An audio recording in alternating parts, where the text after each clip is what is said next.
People, it's been a long journey, but we are now at the 10th manifesto of Tucker Carlson and Marjorie Taylor Greene's new political party that they have not given a name yet to. But Tucker's been nice enough to give us the pillars, the foundational pillars of what this new party will stand for. Okay, and he's given us the last one, the last 10th pillar that will undergird this new political party of Tucker's and Marjorie Taylor Greene is united. America must be a country that is united. This political party will bring us all together. So before Tucker breaks it down, as always, I want to give you the definition of united to let you know what Tucker's new party should be expounding towards. The word united means joined together, combined into a single entity, or acting in harmony. It describes people, groups, or countries working together for a common goal or sharing the same beliefs. Joined, tied, or fixed together to make one whole piece of group. Shared action and in agreement, sharing the same mind or opinion or goal without fighting. Okay, so this is the definition of united. Let's see if this undergirding pillar of Tucker's new political party will be that which I just described. Tucker, bring us home with your last undergirding pillar of your new political party. Last thing, and maybe the most important thing that this country needs to be, is united. It needs to be a nation, and Americans need to be a people. By definition, it can't continue without that. It's too big. No country can continue without a sense of itself as a nation, and countries that fall didn't, and that's why they fell. And it's not easy, because this nation doesn't have a working majority of almost anything, not a race, not a religion, ethnic background, history, culture. And if it continues along that path, of course it will break up. You will find parts of the country simply have nothing in common with other parts of the country, so why would the interstate highway system continue? You know, Tucker, I have to say, but that's happening right now. It's happening. It's been happening. It's worse now than it ever was. There's some parts of the country that some people just won't travel to. There's some parts of the country that other people are simply not welcome in. Now, that's the reality of America right now. But never before, people. Never before has this country been as divided, as divisive as it is now, and at each other's throats with two polarizing viewpoints, MAGA and then the others. And that's because of what Donald Trump created in this new MAGA platform. He's turned us inside out. He turned us against one another. He put us on a place where we are not on one accord. One vision for America is different than the MAGA vision for America, and the MAGA vision for America is different. So the reality of it is, and because of that, the issues of unfairness and indecency has run rampant in how we treat each other, how we view one another as Americans. We are not united. We are not one nation under God, individual. And it's never been as worse as under the administration and the leadership as Donald Trump. Tucker, continue to wrap this up. Why would you be able to fly from one city to another without a visa? And you may scoff at the idea that could happen here, but it's happened in plenty of other places. Why wouldn't it happen here? But it doesn't have to happen here. A lot about America's disunity is already baked in the cake, and so arguments about immigration, while relevant, won't change the mix of America, which is, again, a country without an overwhelming majority of any one thing. So in the absence of that, and the absence of an organic, obvious identity, one will have to be created in order to keep the country together. And it's worth doing. And there are a couple things you can do to affect that. And the very first is stop mass migration into the United States, because Stop. Full stop. Tucker, listen, I don't have a problem with immigration. I don't have a problem with stopping people from coming into the country if that was going to make the country better. If that was going to bring us all up in a level of fairness and a level of decency, then for a period of time, I agree, we need to work on ourselves. But if you're saying that that's what's breaking up this country right now in terms of us not being united, I think you and Marjorie missed the plot. The reality is there is a lot of unfairness right now in America against its own people. Immigration is not going to change the price of gas. Immigration is not going to change the price of groceries. Matter of fact, it has made them go up, this immigration policy. No, Tucker, we've got to talk about getting us all back as Americans first. And now if stopping people from coming in will get us on one accord and get us to deal with the ugly issues that we're facing right now, to bring us back together, indivisible, then I'm all for it. But if you want to talk about making America united, we have to start with what the mess is we're dealing with right now inside our country, and that has nothing to do, it's extraneous of the immigration problem. At this point, there is no justification for it. And no, that's not a racist position.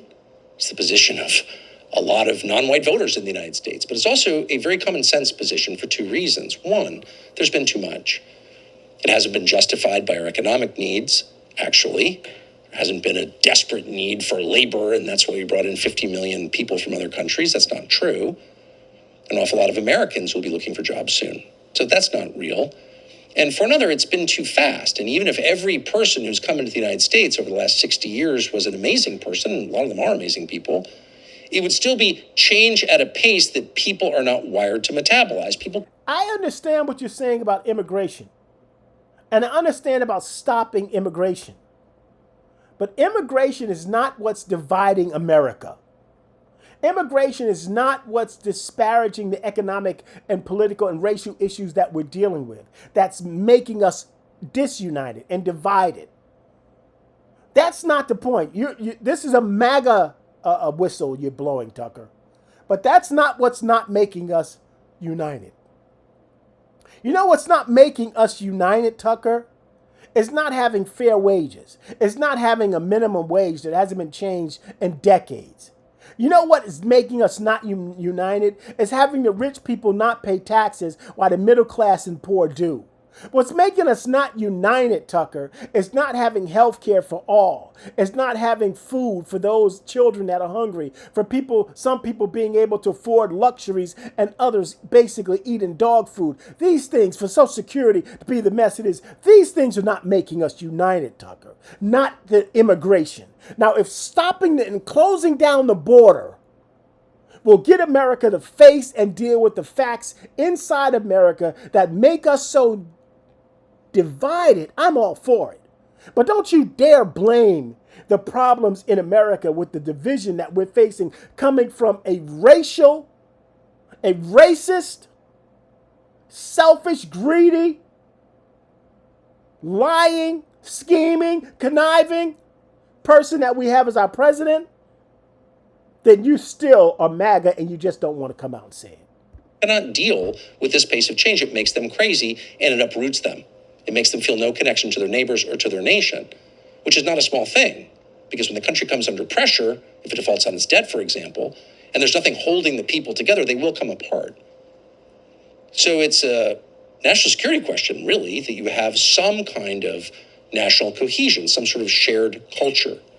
And culture is not race. It can sometimes flow out of racial identity, but it doesn't need to. Culture is a shared set of assumptions that holds a big group of people together. And the second reason you can have any more immigration of any kind is because of AI. So you can't simultaneously say, we're going to eliminate a third of all American jobs the next 5 years, but we need a lot more people coming into this country for work. It doesn't even make any sense at all. And so it's not an attack on any other country or group when you say, I'm sorry, we don't know what's going to happen in this country. We're going to have 100 million people without work. Probably not a great time to bring in new people. Okay. In fact, it would be crazy to bring in new people, and it wouldn't be good for those people either. But that's not ever the point. The point of running a nation is to protect that nation and the people who live there.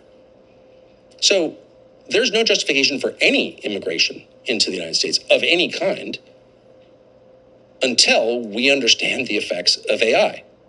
So how do you fix the immigration system right now? Well, one thing that no one's tried yet is just take tax dollars and send them to American citizens instead of to people who aren't American citizens. It's really, really simple. And no, it's not racist or mean to say to people, if you come to our country for a better life, more promises, or whatever you say you're here for, and maybe you are here for those reasons, we're not going to subsidize you while you're here. Well, that's indecent. What happened to the Statue of Liberty? Give us your poor, give us this, give us that. That's not decent, Tucker. Some people come to this country to escape the way of life they've been living, okay? And they need help. They need the decency of America. That's why people want to come to America. Now, what you're saying is, if you come to our country and you don't have nothing, but you want to get away from where you came from, you can be the homeless person on the subway that you're complaining about before, Tucker, when you were talking about beautification. No, that's not it. If you want to stop the border and shut down immigration to bring up and elevate the lives of the people in America that are being treated unfairly now, that will make us feel more united, I'm all for it. But if you're talking about this like bringing in a person on immigration is really going to make my life better or worse, you're wrong. What's going to make my life better is taking the money out of Musk's pocket, out of Zuckerberg's pocket, out of Kushner's pocket, and make them pay their fair share according to the income that they have driven, and give that back to the people that need it and elevate the less fortunate Americans to make them feel American. Why would we? Does the United States have an obligation to pay welfare benefits to the rest of the world? And if so, where does that obligation come from? And of course, the answer is no. And it was a little more confusing 10 years ago when most Americans felt they lived in the richest country in the history of the world and that prosperity would never end. But now that it's very obvious that the U.S. is at its absolute limit in what it can pay for. And why is that, Tucker? Because of the big, beautiful bill and the tax cuts even of the Trump first administration that left many undergird Americans at a disadvantage financially. This is not about America at its limit. If we are at our limit, it's because of what's happened in the rich getting richer and getting more breaks while the poor bear that on their backs with lack and hunger and bad health and bad living conditions and bad wages. That's what's happened here. But it's basically spent all of its money running around the world creating chaos. We spent all our money because we told Musk he doesn't have to pay taxes. There is no justification for spending $1 on anyone who comes to this country illegally, not one. And so if you just cut off benefits to people and check Social Security numbers, you probably wouldn't need to round anybody up or shoot anybody, just we're not paying you. Well, we're rounding people up and shooting people right now that are here illegally. That's indecent, Tucker. Here illegally. That's not hard. In fact, it's the easiest possible solution, which makes you wonder why no one's thought of it. And by the way, there'd be some people who stayed anyway and made their own way, and they might be a net addition to your country. You never know. But you would never, unless you were insane or hated yourself or your nation, you would never pay people to come here illegally, like ever do that. And anyone who disagrees could explain why you would do that. And no one can, of course, so they call you racist. But that's not racist. It's just obvious. And the second thing you would do, if you wanted to truly unite the country, would be to pick a language, and that language is English. There is no fact of a culture more important than the language the people speak. In some ways, language is culture. It is the thing people from different backgrounds and, yes, religions and races share. They're united in a language. They read the same books. Language shapes the way that you think. So people who think in a... I don't agree. I don't disagree with having a national language. But I don't agree with taking someone's identity away from them by forcing them to give up their language, their culture, their identity. That's fascism. I have a right to have my language and my identity and my culture. I'm in America. If the American predominant language is English, I must learn that in order to thrive. But by no means should I be able to discard who I am and what I used to be. Language think a certain way. If you haven't traveled a lot, maybe you don't know that. But when you go to countries, if you go to Finland or Hungary, countries in which, a total of 15 million people globally speak between those two countries, and you'll notice people think a little bit differently. So language unites. But one thing we know for certain is that different languages divide dramatically. That is always true. It was true in the Roman Empire, and it's true now. It's true in Canada. It's true in Belgium. It's true everywhere. And so if you were serious about holding your country together, and keep in mind that if the country doesn't hold together, then it breaks apart, and that implies violence, also known as civil war. So the stakes couldn't be higher.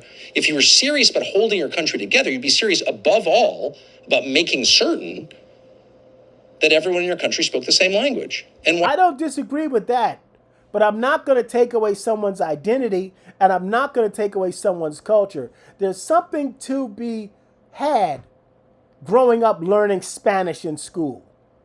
There's something to be had about maybe learning different other languages and being able to communicate. There's something to be had economically of being bilingual. But I'm saying that, yes, if you're living in America, learn English, but I'm not going to take away who or what you are and what you used to be and your culture by doing it, Tucker. That sounds MAGA. why wouldn't you? Because you were intimidated because somebody called you racist? Really? If that scares you, you're not fit for leadership. I'm not clear what you're fit for, but you're certainly not fit to lead a nation if you're intimidated out of doing the right thing by a false slur like you're racist because you like English. By the way, more people speak English in Nigeria than do in Miami. So it is not tied to a race, obviously, but it is tied directly to the survival of a country. So there is no reason, in fact, there are a lot of reasons to prohibit printing any federal document or ballot in any language other than English. And there are also a lot of reasons to resist multilingual announcements or road signs or airplane signs in other languages. Well, what about people who can't speak English? Well, that might be a worthy national project. Any American citizen who doesn't speak English might be offered free English classes by the federal government or state governments or charities to which most decent people would contribute. If you want to learn English, we will help you learn English. Most of the world, the business world, the world of aviation and science, everybody speaks English. So the idea that there are people in the United States who do not speak English, it's hard to believe that's not voluntary. But whatever the cause, we can fix that, just like we can get everyone IDs too. But the point is, if we don't do that, then the current trend will continue. And if it's clear what the current trend is, whether it's toward nuclear war or replacement by machines in the AI development, or in the case of America breaking apart into components, the trend, if unaddressed, is really, really clear. That's where we're going. And so I don't think that this is based on that. Immigration and being united are two separate issues.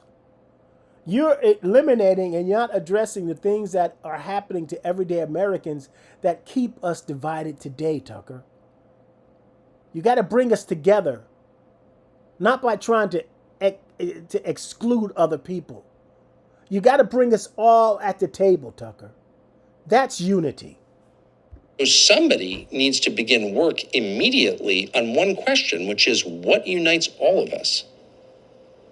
Fair wages. It's probably not going to be that hard. Fair wages, health care, food, the price of gas, groceries, education. Those things bring us together. Spirituality. Those things bring us together, Tucker. And all those things are extraneous from your immigration policies of your new administration. Because most of the divisions that we think are irreparable, they're chasms. There's no way I have anything in common with that person. If my daughter married him, I'd freak out. Most of those divisions are artificial. They were actually foisted on us by our leaders, whose incompetence and graft needed a cover. There are smart people who've been saying this for a long time. It's not to say there aren't natural differences between people. Of course there are, including between races. Of course there are. But are they bigger than the things we have in common? No, they're not. In some But cases, they've they been are, Tucker. exacerbated and inflamed No. and intentionally highlighted. They've been ignored, Tucker. They haven't been exasperated. They've been ignored. They've been swept under a rug. They've been act as if they don't exist. And so they have smelted and boiled over to where we are today. What you're saying, it sounds like to me that your political party is MAGA light or MAGA 2.1 or what MAGA was supposed to be before Donald Trump went rogue. Part of a long-term project to divert our attention from what is now very obviously true, which is that both parties have colluded against the population to make their lives better and our lives worse. There's kind of no arguing that that's a fact at this point. And unfortunately, they have been extremely successful. So if you're going to fix it and rebuild this country and turn it into a place that the grandchildren you hopefully will have can inherit and thrive, you're going to need to do something about the pressing question of American identity. What does it mean to be an American? It's protect the interests of the people. Well, you know what, Tucker? I'm going to leave you with that. And people, I'm going to leave you. That's his last undergirding manifesto, unity. And it seems to me, if I look at most of the points that Tucker Carlson talked about, if I think about all of those points, he keeps talking about the political parties, only Democrat and Republican. He, like most Republicans and Democrats, do not give any credence to the Progressive Party because it's labeled as socialist, it's labeled as communist, or whatever each party wants to call it. But one thing you must admit is that people are starting to grab a hold to this progressive movement. It's because the progressive movement is starting to address these things that both parties have ignored. And so, Tucker, my thought to you, and what you really have convinced me about today, is I'm not happy or satisfied with the Democratic Party. I'm not happy and definitely satisfied with the Republican Party. But I have now taken a closer look at the Progressive Party. And to be honest, before I give your new political movement a chance, I'm going to start looking at the Progressive Party. People, what do you think? What's your thoughts about his 10-point program? What's your thought about the unity? What's your thought about his immigration? Please let me know how you think we handled his new administration, his new political party that he hasn't given a name to. But I hope we've been fair. I hope I've been honest. I hope I've been objective. I hope I've been truthful to you. And I hope I exposed and brought up some things that we all need to think about if we're going to be Americans, if we're going to save our democracy, and if we're going to thrive into that city on a hill. Thank you.